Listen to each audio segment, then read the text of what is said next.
Hello বন্ধুরা, welcome to our channel Bong sports আড্ডা। নিয়ে চলে এলাম আরো একটা আপডেটেড ভিডিওটায় আলোচনা করব আনোয়ার আলীর লেটেস্ট আপডেট নিয়ে। আনোয়ার আলীকে নিয়ে কিন্তু গত দুদিন ধরে ট্রান্সফার মার্কেটে ঝড় চলছে।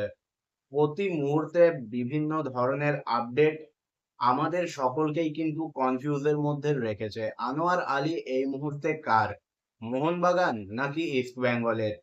এই প্রশ্নটা এখন সব থেকে বড় প্রশ্ন হিসেবে দেখা দিচ্ছে। অনেক জায়গা থেকে যেমন বলে দেওয়া হচ্ছে Anwar Ali East Bengal deal done, 5 বছরের চুক্তিতে তিনি ইস্ট বেঙ্গলে যাচ্ছেন, এটা নিশ্চিত ডিল ডান হয়ে গেছে। তবে এর মাঝে কিন্তু বেশ কিছু কিন্তু যদি রয়েছে। বিশেষ করে রাত্রের দিকে মার্কাস মার্গুলেসারের যে টুইটগুলো এসছে, সেখানে কিন্তু এই যদি এবং কিন্তুটা খুব বড়ভাবেই কিন্তু রয়েছে।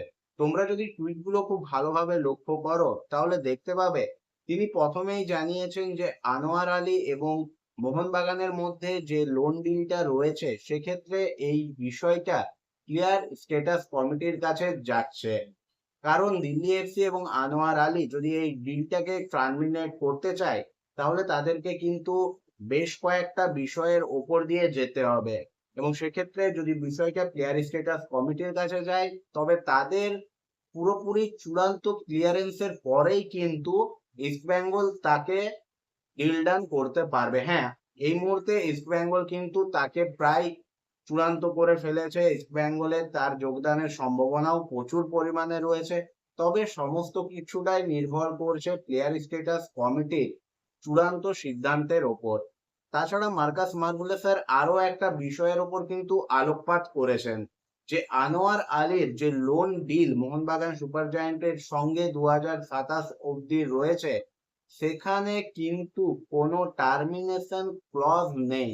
অর্থাৎ এই সময়ের মধ্যে চুক্তি বাতিল করার কোনো ধারা কিন্তু তার চুক্তিতে যোগ করা নেই। যদি কোনো বিরোধ দেখা দেয় প্লেয়ার এবং ক্লাবের মধ্যে, তাহলে 10 দিনের মধ্যে সেটা যদি মীমাংসিত না হয় তাহলে সেই বিষয়টা প্লেয়ার স্ট্যাটাস কমিটির কাছে পাঠাতে হবে। তারা দেখবে যে দুপক্ষের মধ্যে কি ডিসপুট রয়েছে, প্লেয়ারের কি অসুবিধা রয়েছে। বিশেষ করে দেখা গেছে যে প্লেয়ার স্ট্যাটাস কমিটি কিন্তু খেলোয়াড়ের দিকে বেশিরভাগ তাদের সিদ্ধান্ত দেয়। তবে তারা কিন্তু দেখবে যে ক্ষেত্রে কার ভুল, কে ঠিক, কোনটা লিগ্যাল কোনটা ইনলিগ্যাল, সমস্ত কিছু কিন্তু দেখার পরেই চূড়ান্ত সিদ্ধান্ত হবে। অর্থাৎ এখনই কিন্তু এটা বলে দেওয়া একটু বাড়াবাড়িই হবে যে আনোয়ার আলী ইস্ট বেঙ্গল ডিল ডান।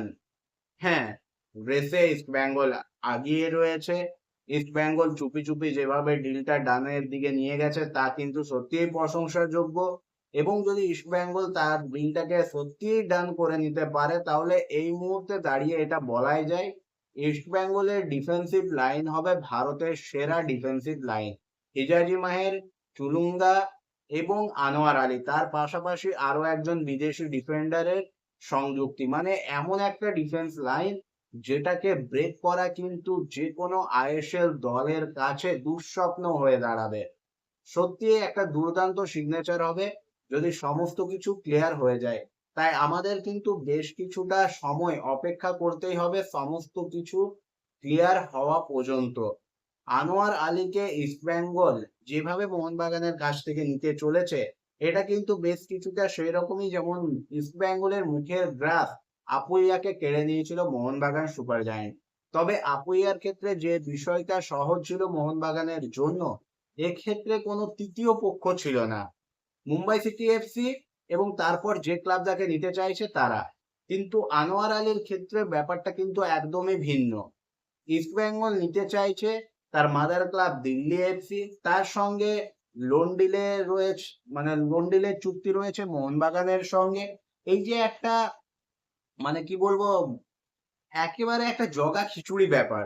এবং সেটা নিয়ে কিন্তু আজ সারা দিন ধরে বিভিন্ন জায়গা থেকে বিভিন্ন ক্লারিফিকেশন এসছে। তবে শেষ পর্যন্ত এটাই বলবো, যতক্ষণ না দুই ক্লাবের তরফ থেকে বা এআইএফ এর তরফ থেকে এটার অফিসিয়াল কনফার্মেশন আসছে ততক্ষণ পর্যন্ত আমাদের কিন্তু অপেক্ষা করতেই হবে যে আনোয়ার তুমি কার। এখন কিন্তু এটাই মূল মন্ত্র আনোয়ার তুমি কার, মোহনবাগান নাকি ইস্ট বেঙ্গলের? বন্ধুরা, আজকের এই ভিডিওটা কিন্তু এই পর্যন্তই। ভিডিওটা যদি ভালো লেগে থাকে অবশ্যই লাইক কমেন্ট শেয়ার করে দিও। চ্যানেলটাকে সাবস্ক্রাইব করে নিয়ে নোটিফিকেশন বেল অন করে নিও এইরকমই আপডেটেড ভিডিও পাওয়ার জন্য। দেখা হবে পরের ভিডিওতে।